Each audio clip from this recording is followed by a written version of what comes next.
ہاں، جو فجر کے ٹائم سویا ہوتا ہے، جو فرشتے رزق بانٹنے آتے ہیں نا، وہ رزق لے کے اس کے منہ پہ مارتے ہیں اور چلے جاتے ہیں. ہاں، اس کے چہرے پر سے اللہ صلحاء کا نور ہٹا دیتا ہے. صلحاء کا نور ہٹ جاتا ہے اس کے چہرے سے، جو جان بوجھ کے فجر کی نماز کو قضا کرتا ہے. میرے دوستو، اللہ کے نبی نے جتنی برکت مانگی ہے فجر کی نماز کے ٹائم پر مانگی اس امت کے لیے. میں ایک جگہ بیٹھا ہوا تھا تو 5 6 8 لوگ بڑی سیریس گفتگو کر رہے تھے کہ مسلمانوں کو کیا ہو گیا، اور مسلمانوں کو یہ کرنا چاہیے، اور مسلمانوں کو وہ کرنا چاہیے، اور یہ مسلمانوں کی جیو پولیٹیکل سچویشن ہے، اور یہ مسلمانوں کی فلانی پوزیشن ہے، اور یہ فلانی. 5 6 بیٹھے ہوئے تھے. اور پھر آخر مجھ سے کہتے ہیں تو جنید جمشید صاحب آپ کی کیا رائے ہے؟ میں تو سٹپٹا گیا ان سے. میں کہا نہیں، میری رائے تو میں بعد میں پوچھوں گا، میں پہلے تو آپ حضرات کی رائے سے استفادہ اٹھانا چاہتا ہوں مجھے. لیکن میں استفادہ اٹھانے سے پہلے میں یہ پوچھنا چاہتا ہوں، اس سے مجھے اتنا بتا دیجیے کہ آج آپ میں سے فجر کی نماز جماعت کے ساتھ کس کس نے پڑھی ہے؟ تو ان میں سے فجر کی نماز جماعت کے ساتھ تو نماز ہی نہیں پڑھ رہا تھا. تو یہ مجھے بتاؤ، جو مسلمان نماز ہی نہیں پڑھ رہا، اس مسلمان سے اس امت کو کیا فائدہ ملے گا؟ نہ اس کی دعائیں قبول ہو رہی ہیں، نہ اللہ والوں کی دعاؤں میں اس کا کوئی استحقاق ہے جی. اور پتہ نہیں کیا کیا کیا کیا وعیدیں جڑی ہوئی ہیں اس بیچارے کے ساتھ. کیا بیان کریں یار، ہمارا تو دل دکھتا ہے. اور بات یہ ہے کہ میں خود بھی ایک زمانے میں انہی میں سے تھا، اس لیے میں اسپیشلی کہتا ہوں یار جان بوجھ کے نماز نہیں چھوڑنا، نماز نہیں چھوڑنا، نماز نہیں چھوڑنا. یہ تشکیل جس نے اپنی کر لی، آج اس نے اپنی سب سے بڑی تشکیل کر لی. تو انشاءاللہ 5 وقت کی نماز کا اہتمام کریں گے. اللہ آپ کا بہت بہت بیٹھنا قبول کرے. عزیزان گرامی، بھائیوں، دوستوں، قابل احترام بزرگوں، اساتذہ کرام، ڈیئر اسٹوڈنٹس، گیسٹس، السلام علیکم ورحمۃ اللہ وبرکاتہ. اچھا، میری ایک گزارش ہے، جتنی دیر میں بات کروں بھائی کوئی تکبیر اور نعرے نہیں لگانے یہاں پر. ہاں، ذرا تھوڑی دیر آپ کی مجھے توجہ کی ضرورت ہے، کیونکہ میں دنیا کے اس وقت اتنے سارے کام چھوڑ کے آپ کے پاس آیا ہوں کہ میں آپ کو بتا نہیں سکتا. اور میں کیونکہ یہاں پر آنے کی ضرورت سمجھتا تھا، اس لیے بڑی ضروری اپائنٹمنٹس میں نے کینسل کی، پھر میں یہاں آیا ہوں. اور یہ میں آپ کو اس لیے، میں کوئی بڑی بات نہیں کر رہی، میں آپ کو اس لیے بھی بتا رہا ہوں کیونکہ میں یہ اپنی ذمہ داری سمجھتا ہوں کہ آپ سب حضرات جو ہیں یہ اس ملک کے کل کے معمار ہیں. اور نہ صرف یہ کہ پاکستان بلکہ پوری امت مسلمہ کی باغ ڈور کل آپ کے ہاتھ میں ہونی ہے.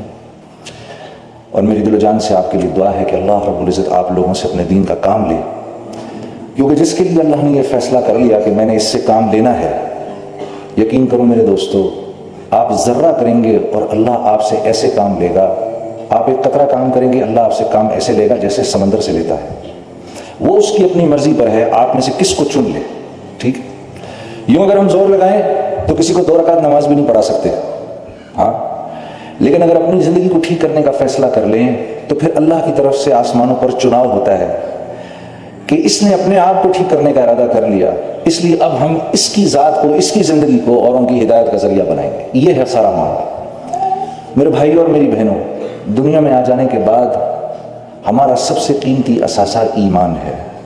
حضرت عمر رضی اللہ تعالیٰ عنہ پر جب کوئی حال آتا تھا، کوئی دنیاوی حال آتا تھا، تو آپ اللہ سے بہت شکر کرتے تھے، یا اللہ تیرا لاکھ لاکھ شکر ہے کہ یہ حال میری جان پر آیا ہے، میرے ایمان پر نہیں آیا.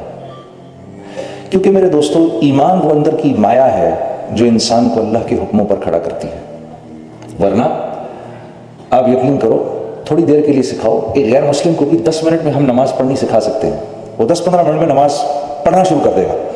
اسی طریقے سے تکبیر تحریمہ کرے گا، ہاتھ باندھے گا، کھڑا رہے گا، اسی طریقے سے رکوع میں چلا جائے گا، اسی طریقے سے سجدہ بھی کر لے گا. اور یہ بات ثابت ہے، پرانے وقتوں میں 1400 سال میں کئی دفعہ ہوا یہ کہ غیر مسلم جاسوسوں نے اماموں کا بھیس بدلا اور عرصہ دراز تک مسجدوں کی امامت کرتے رہے.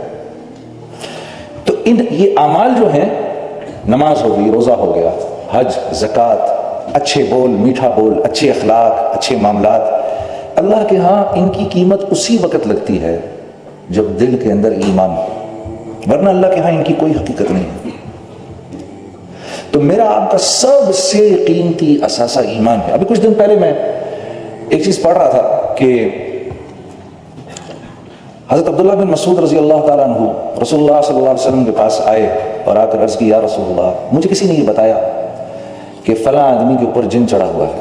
اور میں اس کی طرف گیا اور میں نے دعا کی اور اللہ کا کلام پڑھا اور اس کے اوپر پھونکا تو وہ ٹھیک ہو گیا. تو اللہ کے نبی مسکرائے, پوچھا عبداللہ تو نے کیا پڑھا اس کے اوپر جا کر؟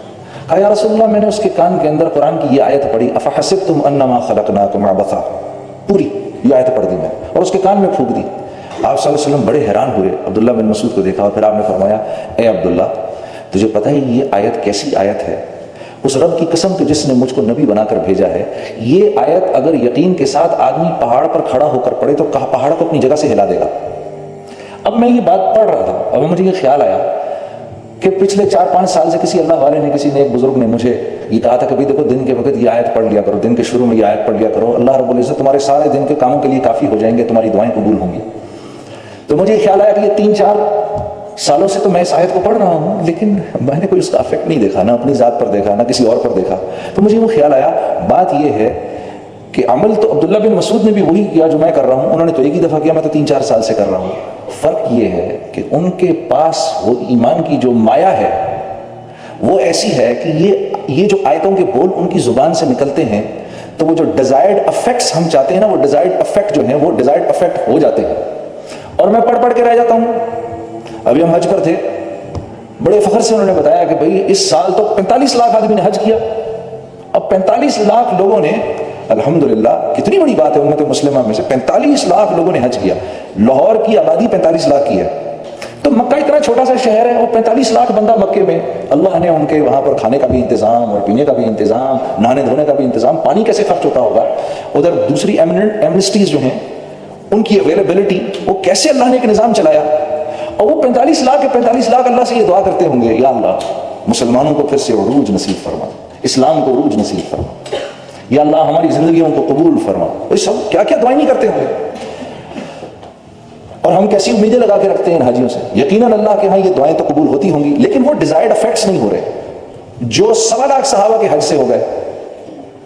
انہوں نے تو 30 سال کے اندر 1.25 لاکھ صحابہ ہی تو تھے جب اللہ کے نبی نے اس دنیا سے وصال فرمایا.